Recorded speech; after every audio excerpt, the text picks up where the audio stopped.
For more information about this or any episode of the podcast, check out the website at philosophizethis.org. We have additional content, further reading, transcripts of every show, all free, of course. But if you value the show as an educational resource and you want to help keep it going, you can find out more about how to do that at patreon.com/philosophizethis. Or alternatively, if you're buying something from Amazon this week anyway, consider clicking through our banner. It's at the bottom center of the landing page of philosophizethis.org. Small percentage goes back to the show. It may just be a click for you, but every little bit adds up. Thank you for wanting to know more today than you did yesterday, and I hope you love the show. Oh, look at this episode. Isn't it neat? Isn't it wonderful that it is complete? Wouldn't you think that a girl would want at least something? That's The Little Mermaid. That's what I chose to do with the last 10 seconds of my life. This is what I do with my time, by the way. I make horrible renditions of songs that have to do with whatever I'm thinking about in that 10-second interval of my life, and just be fortunate that you don't have to be annoyed by me constantly. It's only half an hour a week, all right? That said, this week has been a really tough week for me, creatively speaking. This episode that I've been agonizing about for weeks now is proving to be very difficult to make into something interesting that anybody cares about. If you remember from last week's episode, it's on Kant, Hegel, and Schleiermacher, their respective views on the philosophy of religion. But I'm cursed, you guys. I'm cursed with an illness, a disease of sorts. I care a lot about the quality of this show that I give you guys every week. I feel like the episode just is not done yet. Right? It's not there. And while I know I'm disappointing a few people out there, I'm sure there's a few people that wanted to hear exactly about that today. Look, please be understanding of me, all right? Please be patient, because I have to contend with the fact that if I release an episode that isn't great, that episode isn't just out that week. It lives in infamy forever. I mean, just think about it from my perspective, right? If I release a bad episode, 2 years from now, when all of us listening to this have long forgotten about it, there may be some starry-eyed kid out there writing a term paper or something, struggling with Schleiermacher's philosophy of religion, and they may turn to me for clarity on that subject. And I would fail them in that case, simply because I was impatient. I released an inferior product and I wanted to get an episode out. I don't want to just make good content with this show. I want to make great content, despite any crazed New Year's resolutions I make to myself about getting one episode out per week. And if it takes away a couple weeks from our original programming, I think that's a small price to pay. Especially when there's so many other interesting discussions to be had. See, because lucky for me, all week long I've been getting tons of feedback about the Moodiness episode that we did a few weeks ago. And by the way, just want to make it clear how grateful I am for the discussion, you guys. Thank you for writing me. It's so fun to talk with people about this stuff. I mean, the only reason I do this show is to get people to think about why they think and act the way they do, to get people talking about that stuff. And it feels great getting so much response for one of these episodes. But that said, throughout reading all of this feedback that I've gotten this week, I realized there was some commonality among the questions that people were asking, things that I probably should clarify. And that's what I'd like to address in this episode. Hopefully we can continue and broaden this discussion a bit. I'd like to keep talking to you guys about it. Because quite frankly, there are many more interesting conversations to be had. So let's do it. What do you guys say? All right. It seems to me, correct me if I'm wrong, that one common thread among the responses and questions that I got over Twitter and email seems to be that, generally speaking, most of us seem pretty comfortable continuing this conversation, accepting the premise that somebody being a moody person has at least something to do with them lacking tactics or skills in the area of dealing with extreme negative or positive emotional states. Now, if we're accepting that as a premise, then I think a really good criticism of me, a really good criticism on the first episode on moodiness, is that I talked about these people out there that we call non-moody people. I talked about a plethora of different examples of these systems that these people use to try to mitigate these emotions that they don't want. But what I didn't do is I didn't give any details about these systems. Or specifically, if you were using them, what actionable tips or techniques would these systems recommend if you were a person, ostensibly, that wants to try to be less moody? So if there's anyone out there like me, someone who's constantly trying to hone their skills of being better at this, being better at being a master of their emotions, then this episode's for you.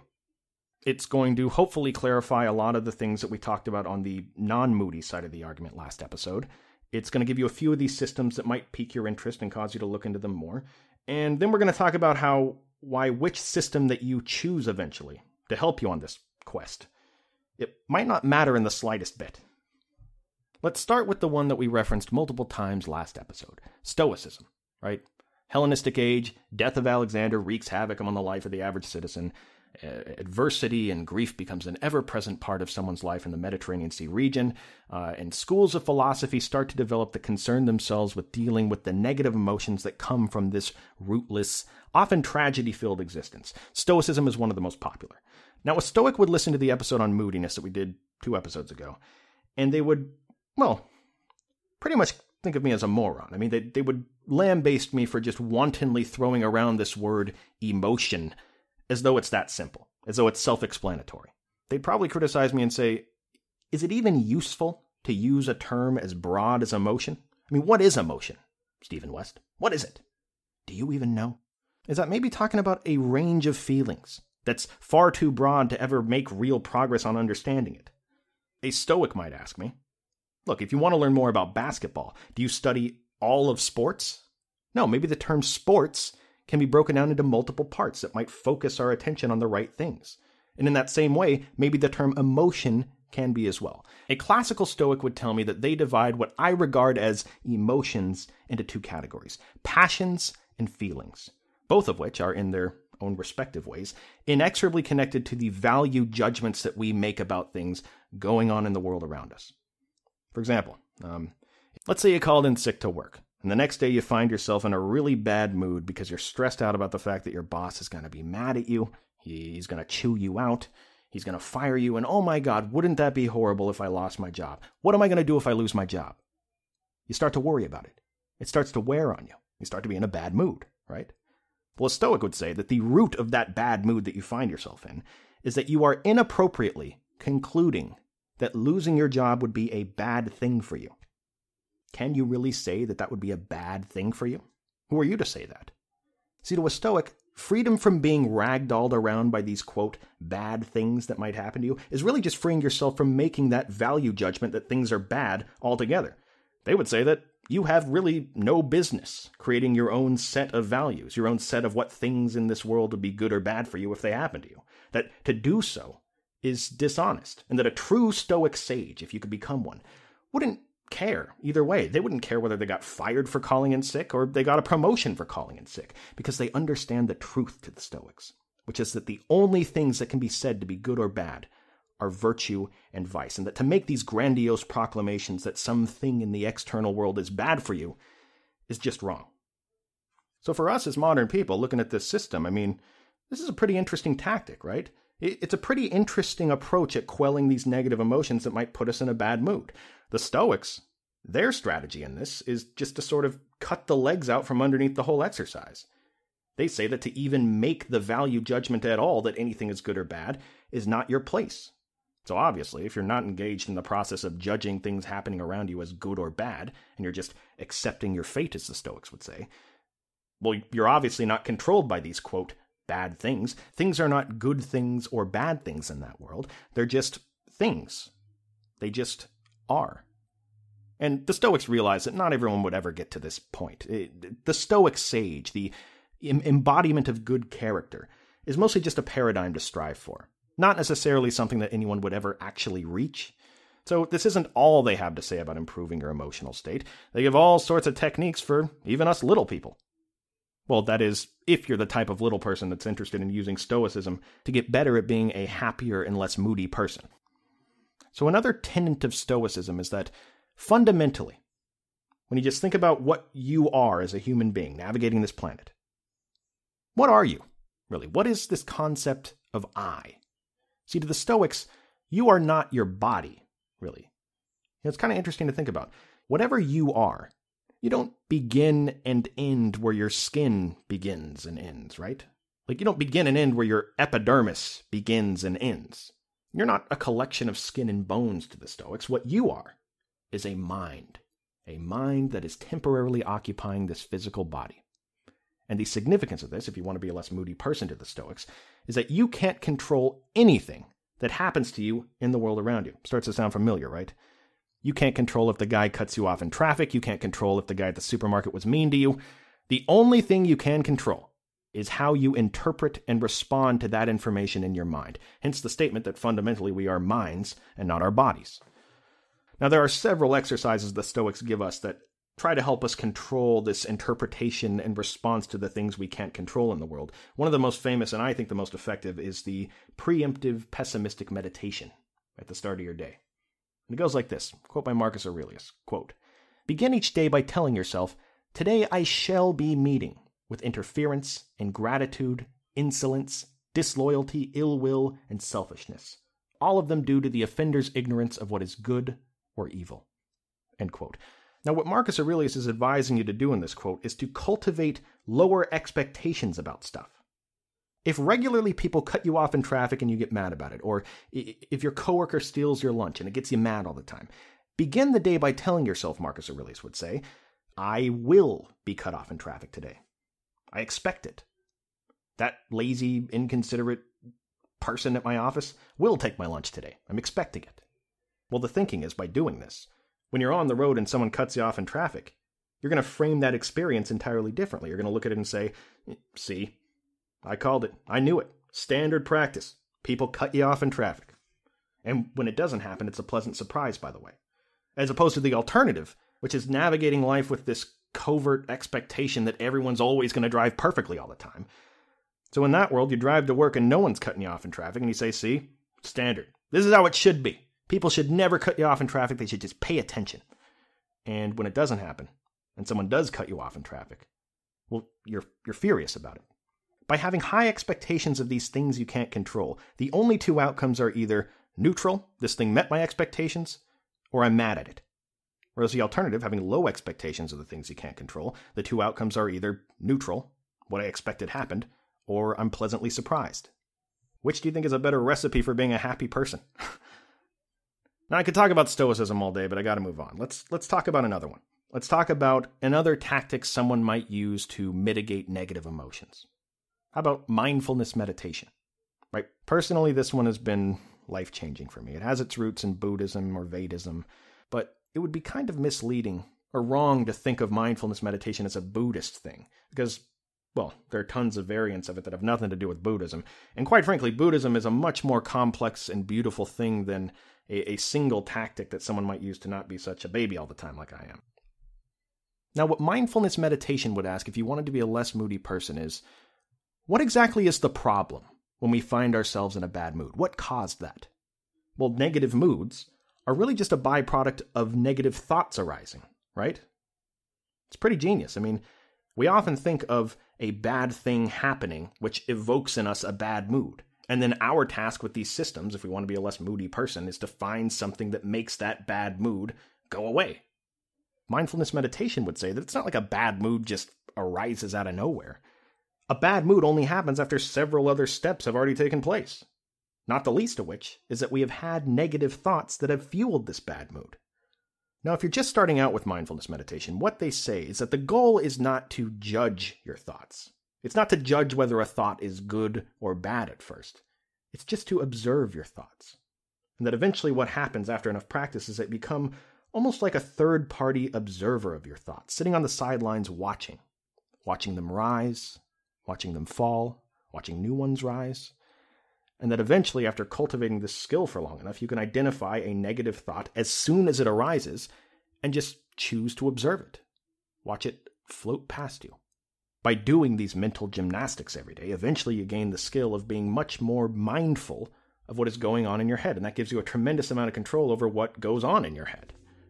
As far as exercises go, there's tons of them. The exercises they usually give at first to start this gym membership for your brain is usually just to sit quietly for 10 minutes, trying to be present, paying attention to your breathing, trying to calm the mind, and just sort of watching. Not judging, just observing your thoughts. So another system somebody might use to be a less moody person is positive thinking. Now, I'm going to guess that most of us listening to this don't need some lengthy explanation for this one. There are hundreds of different books you can buy with slight variations of this theme. But the general theme is look on the bright side of things, right? That no matter how seemingly dire or tragic or hopeless a situation may seem, there is always some positive spin that you can put on it. There's always some great opportunity that you can take out of every situation and choose to focus on instead of the negative feelings. Exercises widely vary here, of course, but they may include, maybe something as simple as just going throughout your day practicing the skill of pointing out the positive spin on things. I'm at the grocery store. Oh, yeah. Yes, this person may be taking 12 years of my life to buy 3 things at the self-checkout. But wow, what an incredible opportunity to practice the virtue of patience that I've always wanted to work on.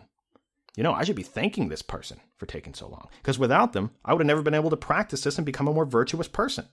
Or maybe, oh yeah, my car broke down. Yeah, I just took it to the mechanic and the problem that he said he fixed. Car broke down again. Have to walk 3 miles to the nearest payphone. But wow, what a great opportunity to exercise, right? I've been needing to lose a few pounds. This shoddy mechanic that I could be mad at, but I'm not, he has just made it possible for me to not let my dreams be dreams. Make your dreams come true. Anyway, there are thousands of these systems out there. Cognitive behavior therapy, another really good one. Epicureanism, visualization, Christianity, Islam. There's no shortage of these systems that may bring us comfort, right? The reason people are moody people is not for lack of information, really. I mean, really, you could go on Google right now and literally for the rest of your life spend every second just reading about all of these different tactics and techniques that people use to try to make the quality of their emotional states better. There's tons of information out there. The real problem that we need to consider, and in my opinion, the more important side of this discussion is, how do we implement these systems? What stops someone from making sustainable change in any behavior that they want to change is rarely a lack of ideas or information as to how to stop it. It's the execution of that plan. I'd compare it to diet and exercise. Let's say you want to go on a diet and lose 50 pounds. What stops someone from making lasting change is not that they have a shortage of diets to choose from. A simple search on the internet. You could do the Atkins diet, South Beach diet, paleo diet, ketogenic diet. There are thousands of diets out there. Just like there are thousands of systems for becoming a less moody person. And invariably, by the way, if you went to any one of the websites for those diets, you would find dozens of testimonials on each one of them from people telling you about how it worked. I lost 50 pounds in 7 weeks. I lost 12 inches off of my waist. I'm in the best shape of my life. You would see that on every website. Now, if every one of these systems that are reasonable have people seeing significant results, then when you're asking yourself the question, well, what's the best diet if I want to lose 50 pounds? It seems in that case that what the best diet is for you might not be affected by the fact that one of the diets is somehow, way better than all the other ones. It might not be affected by the fact that, the Atkins diet is the greatest diet ever. They found it. The people at the Atkins Pentagon have put their heads together and they've found the secret to weight loss. So if that's the case, it begs the question, what makes someone more successful than someone else? How do you ever determine what the best diet is for you? Well, maybe it's not a lack of the right information necessarily. Maybe there's no secret. Maybe the best diet is just the diet that you're going to stick to. I think what happens when we try to condition ourselves into being less moody people is we become disillusioned by all the options out there. We read about all these different techniques to try to bring ourselves into a better mood when we're in a bad one, but we don't really think about the how of it. We don't think about how we're actually going to implement these techniques in the long term. We'll meditate one time. It'll make us feel anxious and uncomfortable just being still. Your first time being still and just present, it's very uncomfortable. You'll do it one time and then you'll just give up, fall back into your old ways. We'll try the positive thinking thing for a couple days, right? And it's a lot of effort. Then inevitably on the 3rd or 4th day, we'll just fall back into our old patterns. We don't want to try that hard anymore. Just listen to that. Doesn't it sound just like the pattern of somebody when they go on a diet and fail? They're on it for 3 days and then they quit. Can't we all relate to that? Haven't we all done that at some point? I know I have. When you're trying to change a behavior, when you're trying to get some momentum and start dieting and exercising every day, it can be really tough to find the willpower to go to the gym every day and eat a kale salad instead of a pepperoni pizza. For some people, at each and every one of these decision points, whenever they eat, whenever they're making the choice of whether to go to the gym or not, it can be a real struggle to conjure up that willpower. They practically have to give themselves a motivational speech like it's halftime at the Super Bowl just to muster up the willpower to get on the treadmill. And I think from here it would be easy to say to ourselves. Now, I've heard a lot of people say this before. I get very sad when I hear it. Well, I eat bad, and I don't go to the gym because I'm a weak person. I've conceded. I've tapped out. Willpower is a finite resource. We're all born with a different amount. And I just don't have enough willpower left in the tank every day to muster the motivation to make lasting change with my behavior. These people that go to the gym, these people that do eat healthy, they were born with more willpower than me. They're just stronger people than I am. I've even heard some people say they're just better people. Well, I disagree. I think this is a complete steaming pile of malarkey. Hogwash. Fiddlesticks. What I'd say to this person, and what I have said to this person, is ask any one of those people that go to the gym every day and they eat healthy every day, that are supposedly better people than you, ask them if they go through the same sort of mental struggle that you do. I guarantee you, each and every one of them would say that to them, going to the gym every day, eating healthy, it's not an exercise of willpower every day. It's just what they do. When they eat lunch, when they're at that decision point, they don't agonize over the decision of, well, I guess I could eat this salad, but I could also get a double quarter pounder with cheese. No, they have salad for lunch every day. And this is just what they do. When it's time to go to the gym, they don't sit there and agonize about, well, I could go to the gym, but I could also sit at home and just, Netflix and chill. No, the gym is part of their daily routine. It isn't an exercise of will for them. They're not using up that finite resource of willpower. It's a habit. We should all be able to understand this, by the way. Every morning when it's time to take a shower, or every night, whenever you take a shower, when it's time to take a shower for the day or put on deodorant for the day, do you have to give yourself the same sort of halftime motivational speech to muster up the willpower to do that stuff? No, you just do it. It's part of your routine. You don't give yourself the choice not to do that stuff. It's a habit for you at this point. Please don't lose sight of the metaphor here. This is not a diet and nutrition podcast. I'm not Richard Simmons. What I'm saying is changing the habits of thought that lead to health and fitness is the exact same process as changing the habits of thought that lead to being a person less enslaved by the things that we can't control around us in the world. And knowing that, it doesn't really matter so much what, quote, diet you pick. Stoicism, Buddhism, positive thinking. People see results with all of them.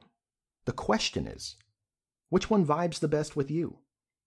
Which one are you the most excited about implementing so that you can get some momentum behind you and form a habit where meditating each morning isn't something you have to get up and talk yourself into doing anymore? No, just like taking a shower or putting on deodorant, you just wake up and observe your thoughts. Momentum, my friends. Momentum is the key to sustainable long-term change. And in that way, the best system for being a happier person, not being enslaved by the things around you, may not be some magical one where they found the secret to happiness. It may just be the one that you're going to stick with, the one that you're going to like long enough for those habits to form. Thank you for listening. I'll talk to you next time.